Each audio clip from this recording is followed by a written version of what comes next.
Hi everybody, Miss Hegler here, and we've finally done it. Now it's time for chapter 38 of Adventures of a South Pole Pig.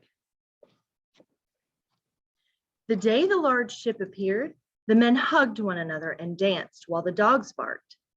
As it sailed closer, Flora could see it was painted as white as snow.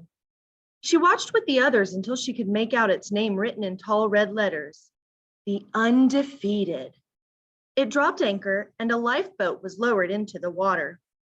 As soon as the men in the boat stepped onto the ice, there was another round of hugging among comrades. The captain still walked with a cane, but he was in charge again as he called out orders and directed the action. The lifeboat began taking men and dogs to the ship. Flora's feelings were all jumbled and confused. She wasn't sure what to think now that they were rescued. She wasn't sure she should be celebrating like the men and dogs around her. Her future seemed uncertain. She turned to find a friend and almost stumbled over Sophia, who was not celebrating. Flora found it hard to push the words over the hump in her throat. What happens now? Sophia didn't answer at first. We animals don't get to decide. At least not usually, she said, and almost smiled. Well, anyway, we're back to depending on the kindness of people and trusting that they get it right. Hopefully, Alaric and the captain will remember us once all of this excitement dies down. Flora took a deep breath.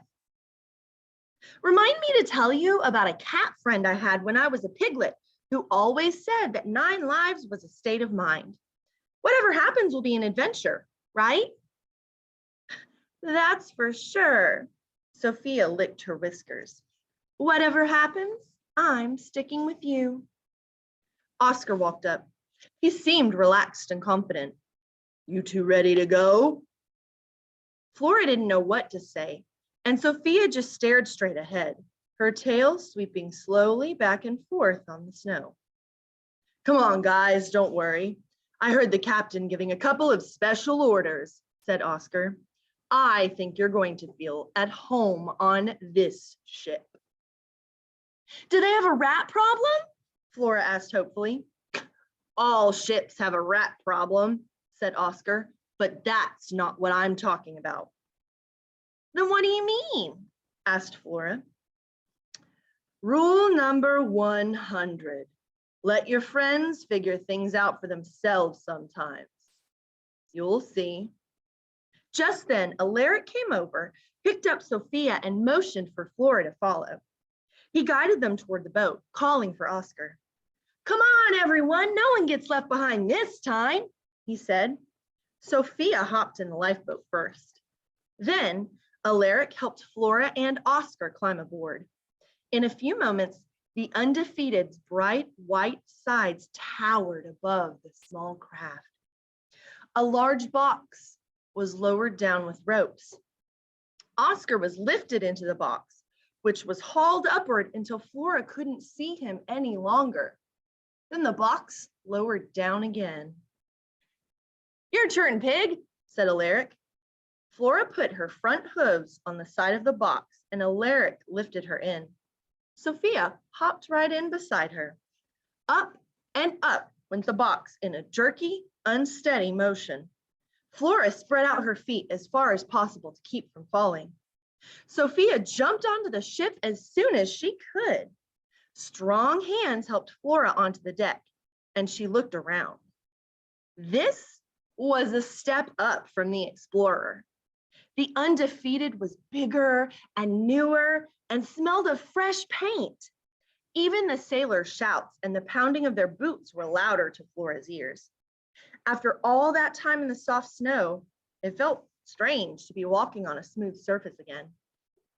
Flora looked around for the door that led to the ship's hold, but Oscar walked up and steered them instead to the front of the ship. They passed rows of sturdy sled dog crates with new, soft blankets inside. Flora felt the old pang of jealousy return. She took a breath and lifted her face to the pale blue sky above. A few delicate white clouds were spread out on the horizon. Flora suddenly regretted that she hadn't taken more time to notice the sky during her time on land. The hold was going to be awfully dark. Right now, the sky seemed the most beautiful thing she'd ever seen. She tried to capture it in her mind for later. Bang! A sailor clumped by and Flora jumped. Pick up the pace or get out of the way, Oscar called.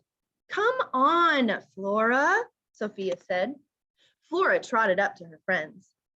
The very first 2 crates had been given a new coat of light blue paint.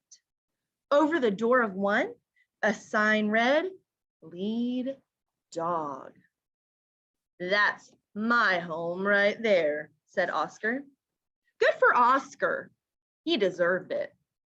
Oscar walked over to the other one and looked up at the sign. The captain's gratitude, he said. This one is for the 2 of you. It couldn't be. How do you, are you sure? Flora asked. Captain's first order, said Oscar. I heard him say to get these boxes painted and lettered. Flora felt a sea breeze flutter her ears. What does gratitude mean? Not sure. Maybe it's about paying back a favor, answered Oscar. Or maybe it just means the best pig ever. He gave her a big doggy grin. The ship's whistle blew again. Sophia and Flora looked at each other. Think you can handle being a ship's best pig? Asked Sophia. Said Flora. Let me think about this. Travel all over the world, hunt rats and pull sleds, wake up next to your very best friends, new adventure every trip. Tough duty, huh? Asked Oscar. I'll just have to make the best of it, said Flora, starting now. As the ship picked up speed, Flora walked to the tip of the bow and put her feet on the railing, facing the wind and all her adventures to come.